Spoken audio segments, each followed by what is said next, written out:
Buenas noches, mi nombre es Jesús Gutiérrez Torres y a continuación voy a llevar a cabo la ponencia titulada Daimiel durante la dictadura de Miguel Primo de Rivera del año 23 al 30, y esta es la segunda parte. Ya hace 2 años hice la primera parte, que ahora explicaré, y ahora pues muestro otros temas de interés de esta época, y también tendré que decir que si hay unas próximas jornadas pues presentaré una tercera parte que espero que sea la final, la trilogía, vaya.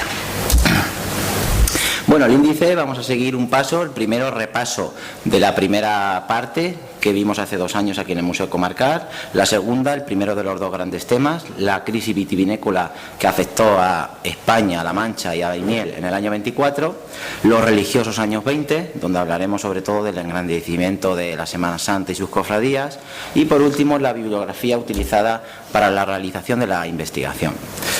En 1923, el capitán general Miguel Primo de Rivera decide tomar las riendas del país debido a la mala situación económica, social y política que atravesaba el país por aquellos entonces.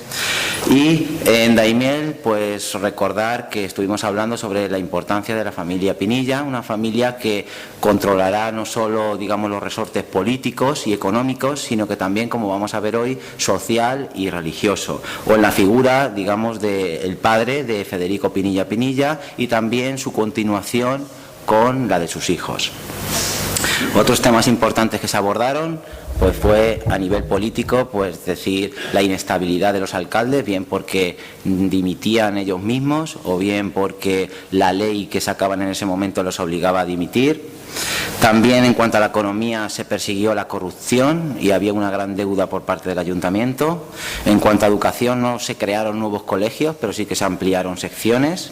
En cuanto a sanidad pues se mejoró sobre todo a nivel de alcantarillado, de pavimentación de calles, y también en ese proyecto faraónico de recogida de agua desde Zuacorta hasta Daimiel, un proyecto que por lo costoso nunca se llegó a producir.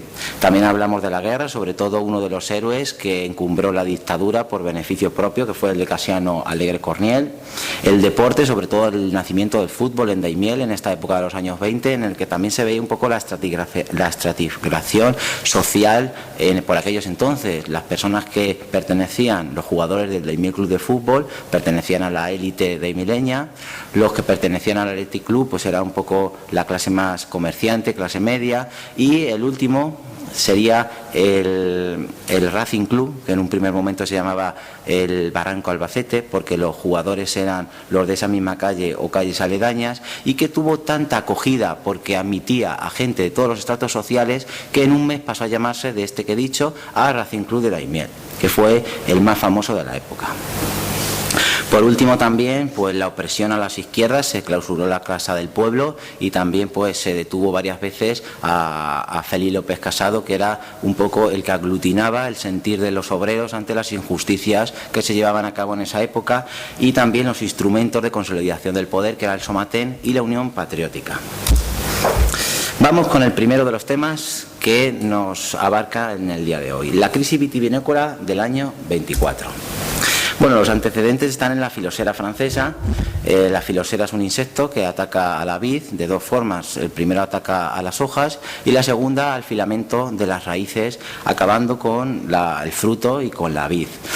Sobre todo afectó en el centro de Francia y a la región, como digo, de Francia, y esto significó varias cosas. Lo primero, la demanda por parte de los franceses de vino, porque ellos no producían, y lo segundo, digamos, un campo o un comercio internacional que España, Italia y otros países iban a aprovechar, ya que Francia no podía llevar sus caldos a otros países, y digamos que ese vacío lo ocupará los caldos españoles, muchos de ellos.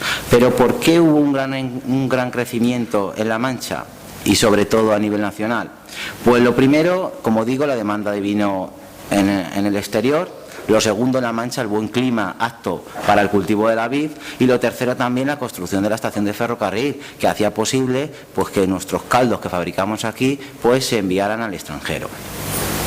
En los años 20 digamos que se acabaría esta época de bonanza. En los años 20, en 1920, ya Francia se recuperaría de la filosera y no solo surtiría de caldos, digamos, el comercio nacional, sino que también recuperaría esos mercados internacionales que en un primer momento tuvo. ¿Esto qué ocasiona? Pues la sobreproducción de vino español. Ante la dificultad de vender el vino, existía sobreproducción.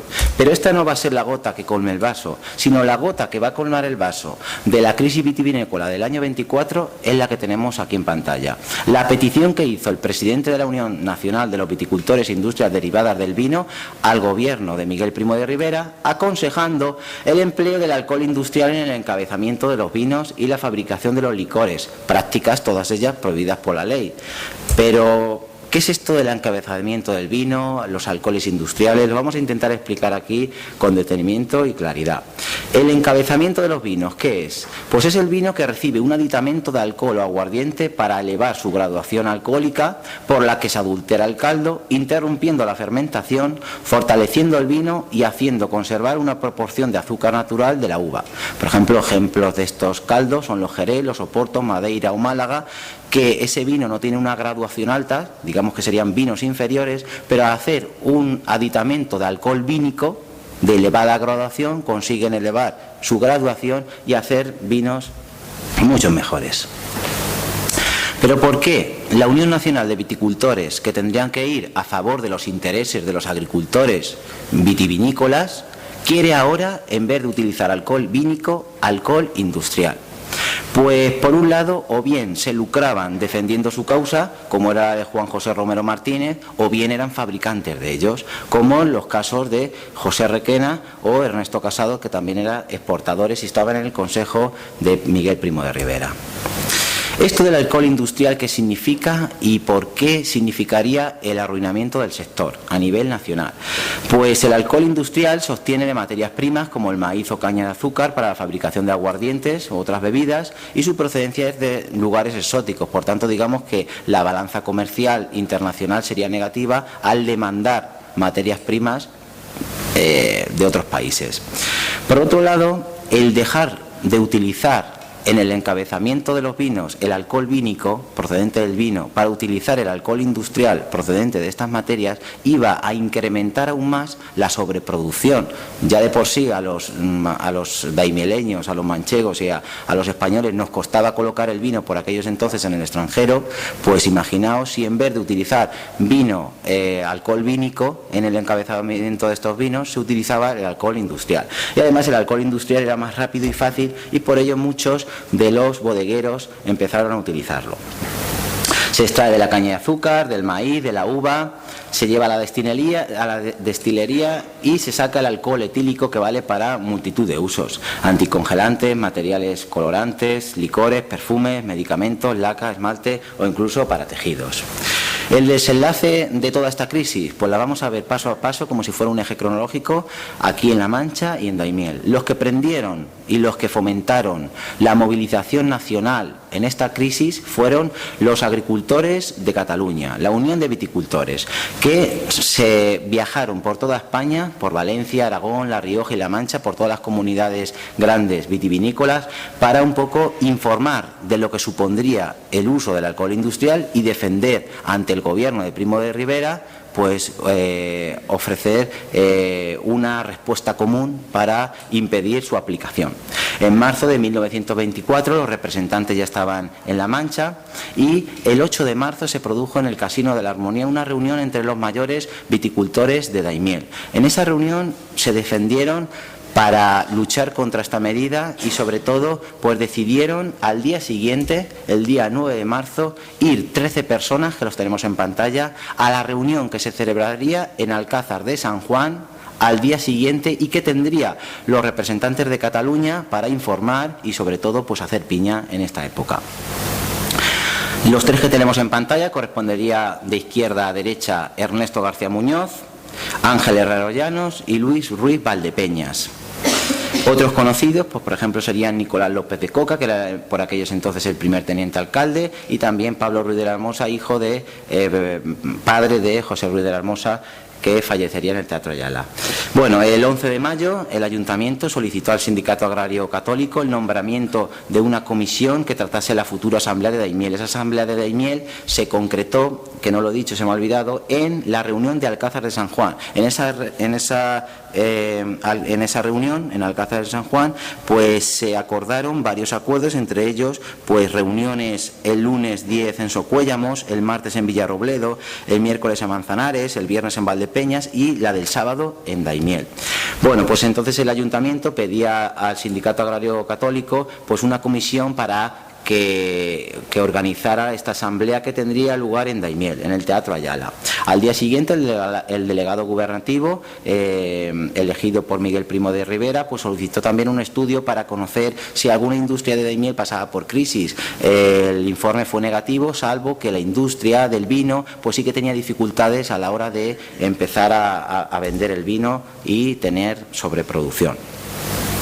El día de la gran asamblea en Daimiel fue el 15 de marzo, se produjo en el Teatro Ayala, con la asistencia de los dos representantes catalanes, el religioso padre José María Rovira y Alberto Talavera, comisiones de otros pueblos como Villarrubia y también pues, la comisión organizadora del evento, de la cual estaba al frente Ángel Herrero Llanos, que ahora hablaremos de él.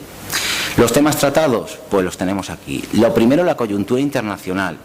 En los parlamentos de los países extranjeros, pues a nuestros vinos los llamaban pócimas realizadas con alcoholes alemanes, y en parte era razón, y digamos que merecido lo teníamos. ¿Por qué? Porque en esta época en la que fue la filosera francesa, nosotros, bueno, mejor dicho, como decía el padre José María Rovira, los chupósteros, alegando a los dueños de las grandes bodegas de destilerías, en vez de mandar vinos al extranjero de calidad, vinos reputados, vinos con solera, digamos que enviaban vinos realizados con alcohol industrial, en los que digamos que importaba más la cantidad que la calidad. Entonces eran vinos de baja calidad y por eso también era difícil colocar nuestros caldos a nivel internacional y sobre todo los malos usos del pasado a los que me estoy haciendo referencia. También en esta época tenemos que pensar que Estados Unidos estaba con la ley seca, Francia había recuperado no solo su mercado nacional sino también los mercados internacionales, en Alemania también estaba pasando una gran crisis y al cambio con el marco alemán no salía beneficioso hacer negocios con ellos, los italianos también nos hacían mucha competencia. Después de la asamblea fueron al Hotel García, un Hotel García que digamos que en esta época pues era una mezcla entre Lady Gema, Las Brujas y digamos algún hotel prestigioso de la localidad, en la que existían 40 habitaciones con luces eléctricas, baño propio, tenía un gran comedor, tenía un cocinero de Madrid prestigioso y también una consulta médica, a la semana venía un médico de Madrid. En abril el ayuntamiento envió un telegrama al directorio desautorizando todo informe emitido por esta Asociación Nacional de Viticultura, que en un primer momento estaba a favor de los alcoholes industriales. El 25 de abril entregaron un informe todas las regiones vitícolas de España a la Comisión de los Alcoholes para ver si la aprobaban o no. Y a primeros de mayo tenemos ya a uno de los líderes manchegos y de la Unión Proviña más importantes de la región, Ángel Herrero Llanos. Se creó en esta época una plataforma llamada Unión Proviña, digamos, para la defensa del vino en La Mancha, de los cuales él era uno de los líderes más activos. Entre su actividad destaca la asistencia a Madrid para informar a la Comisión sobre la prohibición y empleo del alcohol industrial, pero no se quedó ahí, sino que también acompañó a los representantes catalanes a Villafranca del Penedés, a su asamblea ordinaria, o incluso también los periódicos nos hablan de su presencia en Valencia, en la sede de los viticultores. Pero ¿quién fue Ángel Herrero Llanos? Nació en Villarramiel, en Palencia, y cuando tenía 4 años de edad, sus padres decidieron trasladarse aquí a Daimiel, sobre todo alejándose de la filosera que ya estaba empezando a aparecer en Castilla y León. Era un bodeguero y cosechero importante, estudió con los escolapios en Getafe y tanto es así que fue perito y profesor mercantil por la Escuela Superior de Comercio de Madrid en 1898. Era un hombre sabio en los saberes de la agricultura, tanto es así que escribió un libro llamado La mina de oro del agricultor. Fue uno de los primeros que potenció el cultivo de los almendros aquí en Daimiel y también hizo varias patentes de inventos que realizó y que difundió en el Congreso Nacional del Aceite de Oliva, en el cual también participó. Como digo, líder indiscutible de la Unión Proviña en defensa de los intereses vitivinícolas, no solo de Daimiel, sino de La Mancha y a nivel nacional. Organizador de la asamblea del día 15 de marzo y sobre todo destacar también la política matrimonial que se llevaba a cabo en su familia, porque la hija de Ángel estaba casada con, ahora lo vamos a ver, Ernesto Casado. Ernesto Casado era un industrial santanderino, afincado varios años en Manzanares, llegó a ser concejal varias veces, bodeguero, industrial, y que estaba también en el gobierno de Miguel Primo de Rivera en el sector de la agricultura. Y luego Ángel Herreros casó a una de sus hijas también con el hijo de Lucrecio Ruiz Valdepeñas, que también tenía bodegas y estaba en el sector. Por tanto, podríamos decir que está acorde con la élite daimieleña en hacer matrimonios concertados con gente rica de su estatus en Daimiel, pero digamos que existe como una preferencia por el que sea del sector vitivinícola, como era Ángel Herreros Llanos y toda su familia. Miguel Primo de Rivera, el gobernante por aquellos entonces, se molestó también y escuchó las preocupaciones de los vitivinícolas españoles y decidió participar en la asamblea que tendría lugar en el Alcázar de San Juan el día 21 de agosto del 24. Lo tuvo que posponer por su agenda internacional y la verdad es que nunca se llegó a producir este evento en el que participara Miguel Primo de Rivera. Por otro lado, pues continuar alabando la labor del ayuntamiento por aquellos entonces, porque digamos que aglutinaba todos los sectores y todas las asociaciones afectadas en Daimiel, enviando también un telegrama en contra de la Real Orden que salió el 27 de mayo del 24 en torno a los vinos y cervezas, porque afectaba de desigual forma, favoreciendo a las cervezas. Ya nos acercamos al desenlace. El 1 de septiembre surgió un Real Decreto, el cual, si nos leemos el prólogo, parece que va en los intereses del alcohol vínico, pero si nos leemos ya el articulado, favorecía el alcohol industrial. Nuestros antepasados continuaron protestando, tanto es así que el propio Ángel Herreros y otras comisiones de regiones de España fueron a hablar con el rey Alfonso XIII para comentarle su malestar ante la publicación de este Real Decreto, en el cual digamos que tuvo el final feliz del decreto Ley de Vinos y Alcoholes ya de 1926, por el que ya era un decreto apropiado para la elaboración y producción de vino en España. El ayuntamiento, terminando, pues dio al cuñado de Ángel Herreros, Ernesto Casado, una medalla, la medalla La Gran Cruz del Mérito Agrícola, por haber participado ante Miguel Primo de Rivera, pues para haber conseguido este gran éxito que era el Decreto Ley de 1926. Bueno, y vámonos ahora con los religiosos años 20, que digamos que fue muy importante para comprender lo que hoy es en día las distintas cofradías, hermandades y lo que es la Semana Santa. Hay un párrafo en el libro titulado Daimiel para Difonda, de Jesús Sevilla Lozano, que a mí particularmente me gusta y que explica un poco pues lo religioso de esta época. Dice: durante esta época Daimiel contaba con una división social evidente, una pequeña clase alta, señoritos, una corta clase media que se reunía en el círculo y una extensa clase baja. Sin embargo, era al mismo tiempo un pueblo levítico y bastante pío. Bueno, pues juzguen ustedes si era pío y levítico. Bueno, no se puede comprender, como digo, la Semana Santa actual si no nos remontamos a nuestro pasado. En los años 20, aunque muchas imágenes se destruyeran durante la Guerra Civil, digamos que se construye la Semana Santa que conocemos hoy en día. Pero ¿por qué se engrandece la Semana Santa en los años 20 en esta época? Lo primero, por la rivalidad entre las cofradías, en adquirir nuevos pasos, nuevos mantos o incluso en las celebraciones de las funciones religiosas. Y todo esto fue posible por el fervor religioso, la constitución de nuevas juntas directivas con gente nueva, gente joven, y lo tercero, el deseo de ascenso social de la élite daimileña, que quería, digamos, tener prestigio social. He puesto 3 casos. El primero, el de Vicente Rodríguez Pérez, un industrial que era el presidente de los Colorados. Daniel Moreno, notario, y que en el ayuntamiento tenía su propio, digamos, grupo político, que era el presidente de los Caballeros de Santa Teresa.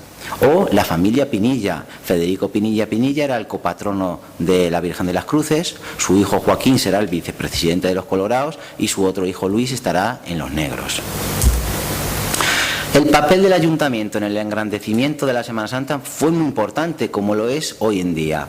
Lo primero, subvencionaba la contratación de la banda de música militar que tocaba en todas las procesiones. Adornaba las calles con instalaciones eléctricas y bengalas rojas el día de la procesión de los Colorados y bengalas violetas el día del Santo Sepulcro. También adecentaba el pavimento de las calles pues, para el buen tránsito de los pasos.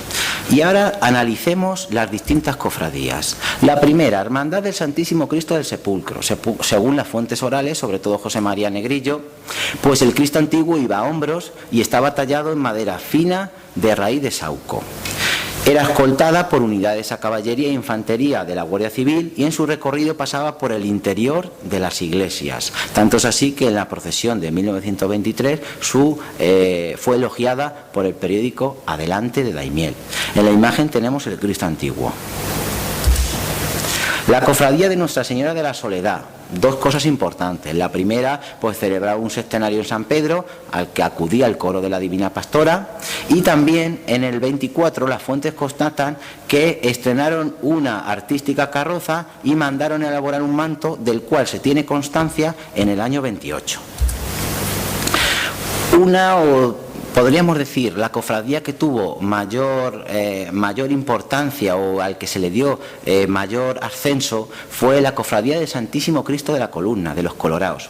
En el año 23, en abril del 23, su junta directiva se reunía en el casino para acordar la adquisición de un nuevo paso. Ese paso sería el Jesús amarrado a la columna que ven en pantalla. El presidente, Vicente Rodríguez Pérez, Enrique Lozano, tesorero, y Ernesto García Muñoz, secretario, que también salía en la viticultura en el viaje a Alcázar de San Juan, viajaban en Madrid para conocer al escultor Francisco Font y encargarle esta escultura tallada en madera fina y consistente. El 27 de marzo del 24 llegaba la imagen a Daimiel y sobre todo cuando llegó se llevó a la casa del presidente, de Vicente Rodríguez Pérez, y 2 días después se produjo una pequeña procesión hasta San Pedro. En la puerta de San Pedro el cura párroco don Tiburcio Ruiz de la Hermosa bendijo a la imagen y procedieron a una Eucaristía. Venancio Rodríguez, un cofrade y comerciante, fue el que subastó la carroza realizada por el artista Agustín Fernández de Yepes. En esta época, como decía, ya Joaquín Pinilla Chacón, el hijo de Federico, era el vicepresidente y se llegó a la cifra de 400 hermanos, que para la época estaba bastante bien. Otros pasos que tenían eran la oración del huerto y Nuestra Señora del Primer Dolor. En cuanto a los morados, pues decir sobre todo el episodio de 1928, un episodio en el que el jueves por la noche había tradición, como en la actualidad, de visitar las distintas parroquias para ver los pasos y empezó a llover fuertemente. A las 6 de la mañana seguía lloviendo, pospusieron la salida a las 10 de la mañana, pero ante la continuidad de la lluvia decidieron salir a las 4 de la tarde con los blancos en procesión, un hecho histórico. En 1931, debido sobre todo a las limonas que recogían en el refugio, pues anunciaron la compra de una túnica nueva para Jesús y de nuevas carrozas. Otros pasos que existían en esta época era el balcón de Pilatos, llamado también Sentencia de Pilatos, la Verónica, Jesús Nazareno y la Dolorosa. En cuanto a los blancos, decir que adquirieron en 1920 la enclavación de Cristo y en el 27 el San Juan Apóstol, que ahora lo veremos. Era conocida como la Procesión de la Una y la junta directiva la tenemos en pantalla. En el año 23 compraron unas artísticas andas de puro estilo gótico construidas en los talleres valencianos de Pío Moya y entre otros pasos importantes pues estaba el Santo Cristo de la Aspiración y Nuestra Señora de los Dolores, la Virgen de las Servitas. Los tenemos todos en pantalla. Enclavación, San Juan, Virgen de las Servitas y el Cristo de la Aspiración.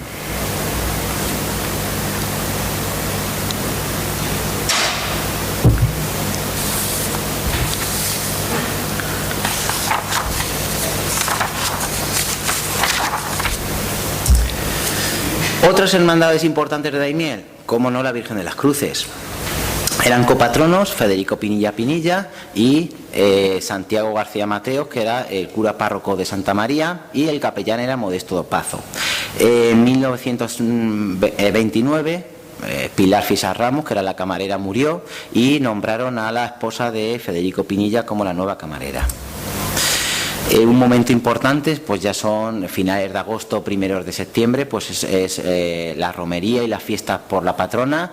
Celebraban un triduo en los días 29, 30 y 31 de agosto, y el día de la patrona pues era el 1 de septiembre, con el sermón de la patrona, que era el más famoso, elegido por el alcalde al sacerdote para que lo diera. El 1 de septiembre la procesión con el itinerario que ustedes ven en pantalla. Y destacar sobre todo las controversias y lo ocurrido en la procesión del 1 de septiembre de 1923. Y sobre todo el pueblo de Daimiel estaba descontento por el siguiente motivo. Dice: se despojó a la Virgen del dosel y del templete para sustituirlo por una gran carroza con adornos de latón dorado, inscripciones con caracteres de lo más grosso en tipografía, herrales de balcón de casa de vecindad y unas faldillas de terciopelo pana, clase ínfima y azul pálido a fuerza de destiños, traídas de las remotas Américas. Durante la procesión el paso se averió y tuvo que volver a Santa María a trompicones y acortando camino. Esa carroza se devolvió al fabricante finalmente para su arreglo y embellecimiento. La romería también es un momento especial para la Virgen de las Cruces, en la cual pues se trasladaba la imagen a la ermita del Cristo de la Luz, se avisaban a las autoridades de Torralba para que asistieran también por aquellos entonces, se subastaban los cuartos del santuario y la imagen era trasladada en una carroza con gran acompañamiento. Allí celebraban bailes, serenatas, fuegos de artificio y banquetes, y se destinaba una pareja de la Guardia Civil para mantener el orden en la celebración. Los gastos de la romería por aquellos entonces, esta del año 26, pues la tendríamos aquí: 344,45 pesetas por comida servida a las autoridades e invitados, por el uso de un automóvil 18,50 y 72 pesetas por a Valerio, que era el director de la banda de música de Daimiel.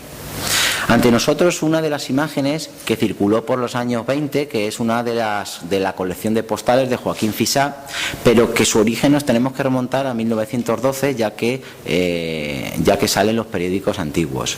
Destacar la vista del santuario por aquellos entonces, también un globo aerostático, que en esa época podía participar en ferias o en romerías, y luego también, como dato curioso, esta mula de aquí, que está junto a las galeras, y que se aprecia un poco pues lo esquelética que está el animal. Esto nos comenta un poco también la necesidad, las hambrunas que pasaban en esa época las personas, sobre todo acordaos de cuando ha empezado la exposición de los religiosos años 20, una gran clase social de clase baja.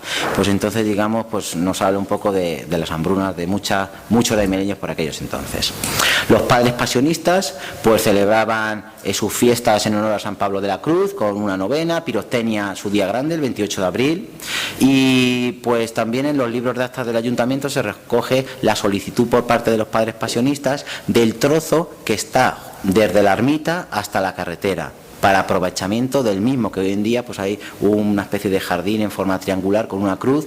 Pues digamos que el ayuntamiento cedió esa parte de la carretera a los padres pasionistas, pero teniendo ellos la propiedad. Por tanto, el ayuntamiento sigue teniendo la propiedad, sí, luego no la cedería, claro.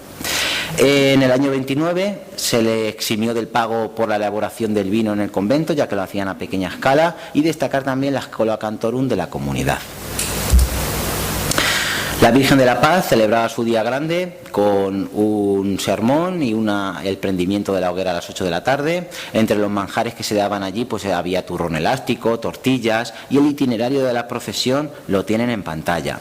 Como curiosidad, pues a la entrada de la procesión en la iglesia de las religiosas carmelitas se quemaban también castillos de pólvora y bengalas policromadas, y amenizaba la velada la banda de música. En cuanto a la Virgen del Carmen, pues celebraban su función y una procesión, y en el año 25 el hermano mayor era Pablo Martín Gil y Maján. Un momento importante también para Daimiel y para toda la cristiandad pues es el día del Corpus Christi. Salía de la parroquia de Santa María y al Santísimo le acompañaban las autoridades eclesiásticas, fieles con antorchas, niños de la doctrina cristiana con sus estandartes y una cofradía de señores y la banda municipal. Otra asociación importante es la Asociación Hijas de San José, que celebraba un novenario en Santa María. En el mes de abril hacían un sextenario en San Pedro. Y también destacar en los libros de actas que aparecen en el año 30, el ayuntamiento les eximió del pago del arbitrio por utilizar un montón de riego en su huerto. Otra congregación muy importante en Daimiel es la de las Hijas de la Divina Pastora, en las cuales se creó el colegio en 1912 por intercesión del cura párroco de San Pedro, don Tiburcio, que tenía una afección de diabetes y fue hacia Getafe pues a que lo tratara el padre Faustino, vio allí el colegio que tenían para niñas, le gustó la idea y convenció al padre Faustino para que en la localidad se instalase un colegio de las mismas características. Celebraban un novenario en la iglesia del colegio y se sabe que en el año 23 procesionaron la imagen por los claustros del colegio, la imagen de la Divina Pastora. Subvenciones que recibieron fueron dos principalmente. La primera es de 500 pesetas anuales por parte del ayuntamiento por la enseñanza y la atención que en el colegio se daban en torno a 25 y 30 niñas pobres en el colegio. Y la segunda fue por parte del gobernador civil de la provincia, con 250 pesetas procedentes de multas y reglamentarias. El coro también era muy famoso, participaba en el Sextenario de la Soledad, el capellán del colegio era Manuel Utrilla, y destacar las veladas artístico-musicales que se llevaban a cabo para finalizar los cursos con obras de teatro, canto, violín y piano. Las religiosas carmelitas eran expertas bordadoras de mantos y estandartes para Semana Santa y por aquellos momentos constaban de 16 religiosas, una de ellas la hermana de don Tiburcio Ruiz de la Hermosa. Otra institución muy importante para Daimiel eran las hermanitas del asilo de ancianos pobres y desamparados que cuidaban a enfermos y ancianos y que también en momentos puntuales pues atendía distintas peticiones. Las gratificaciones existen de tres tipos. La primera del ayuntamiento, que por un lado recibió 25 pesetas por haber estado cuidando al aviador Jesús Avellán, que había sufrido un accidente de automoción, y 75 pesetas por prestar ropas y colchones en la pasada de sementales que ocurrió en Daimiel. Por otro lado, en el año 27, al igual que las religiosas calasancias, el gobernador les concedió 250 pesetas para su institución. En cuanto a las religiosas mínimas, celebraban un tercenario en honor a su santo padre Francisco de Paula y también fiestas en honor a Nuestra Señora de los Ángeles. Los coros de la época, pues existían 4, el coro de la Divina Pastora, el coro de músicos y cantores dirigidos por Valerio Martín, la Escola Cantorum de los Pasionistas y el coro de las Hijas de María.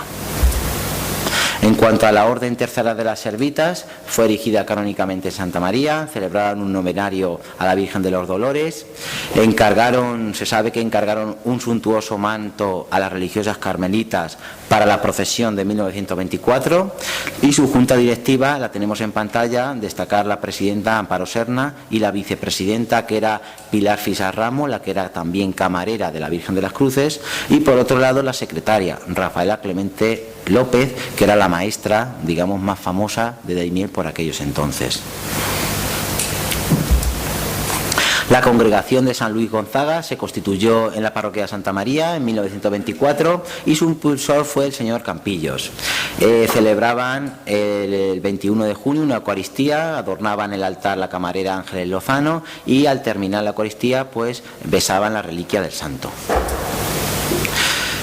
Unos momentos importantes fueron únicamente en el cual digamos que la rama del derecho se mezcla con la religión, como ahora vamos a ver también el fútbol se va a mezclar con la religión y todos los aspectos de la vida de los daimieleños se mezclaba con la religión. En cuanto a la rama del derecho, pues la gente que se dedicaba a ello, sobre todo el juez de primera instancia de Daimiel, pues fue el impulsor de crear los Caballeros de Santa Teresa, cuyo presidente era Daniel Moreno, que era notario. Celebraban funciones religiosas, comidas en el Hotel García y veladas literario-artísticas en el Teatro Ayala. Otra unión entre, digamos, religión y otro aspecto de la vida, como digo, es el fútbol. Cuando el Athletic Club, uno de los clubes de la época, fundó su nuevo campo en el huerto de José Galiana, pues invitaron a el cura párroco de Santa María, Santiago García Mateos, a que bendiciera el campo y para la práctica del fútbol. La guerra de Marruecos también tuvo aspectos religiosos. El primero, para una salve en acción de gracias en la patrona en Santa María por salvar la vida a Casiano Alegre en el asedio de Cobadarsa, en Marruecos. Y el segundo, el funeral por las almas del capitán Mauri Vela y el resto de los soldados muertos hasta la fecha de 1925. Bueno, en cuanto a la bibliografía, pues destacar la prensa, el periódico Adelante, el Pueblo Manchego, ABC, tanto Madrid y Sevilla, Tierra Hidalga, o el Eco de Daimiel, fuentes orales, sobre todo entrevista a José María Negrillo Ortega y a Pedro Lozano. Las webs utilizadas también, sobre todo para fotos o comentarios, pues Cruz con Martillo, es una novela que ustedes pueden consultar de Ismael Terriza, bastante interesante, sobre todo la República y la Guerra Civil en Daimiel. La página de la Hermandad de la Semana Santa, donde he extraído las imágenes hoy en día perdidas, destruidas en la Guerra Civil por aquellos entonces de las cofradías. Y luego también por la página de Arquitectura Popular Manchega, donde he cogido alguna foto también de alguna bodega de nuestro compañero investigador, pues David Cejudo. En torno a los archivos, pues lo más importante, el Archivo Municipal de Daimiel, el Archivo Histórico Provincial, Centro de Estudios de Castilla-La Mancha, y de Madrid la Hemeroteca y la Biblioteca Nacional. En cuanto a los libros, pues los tienen en imagen. Dar las gracias, como mis compañeros ponentes en el día de hoy, pues al Ayuntamiento y al Museo, que son los que toman la medida de convocar las jornadas, pues a los investigadores, lógicamente, por su altruismo y por su deseo y ánimo de investigación, y por último también al pueblo de Daimiel, digamos, que es la pieza más fundamental, porque el Ayuntamiento y el Museo está bien que lo convoquen, es el primer engranaje. El segundo engranaje que se tiene que mover son los investigadores, que presentan sus investigaciones, pero el más importante es el que hace que gire otra vez la primera, la autofinanciación al comprar el libro, que vale unos 10 euros, esto nos estaría hablando de que cada investigación saldría unos 40 céntimos, y que con él no se lucra nadie, sino, bueno, sí se lucrará alguien, la gente de Daimiel, con la cultura, conociendo nuestra cultura, nuestras raíces, y sobre todo, lo dije ya hace unos 4 años, la historia debemos conocerla, porque nos sirve para comprender nuestro presente y prepararnos para el futuro. Muchas gracias por su atención y tiempo prestado.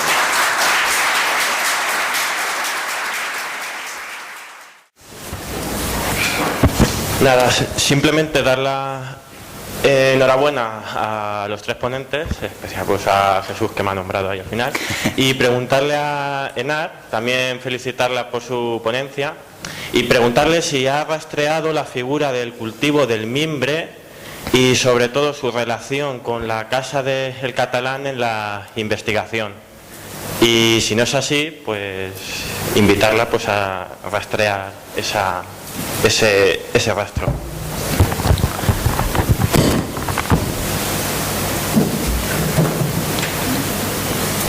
Muchas gracias. En mi investigación no aparece nada ni del mimbre ni de la Casa del Catalán, pero hace poco en una conversación que tuve con Alejandro fue cuando tuve conocimiento de ello. Ya era demasiado tarde para incluirlo, pero si es posible intentaré que para las próximas jornadas pues hacer algo relacionado con ello. Gracias.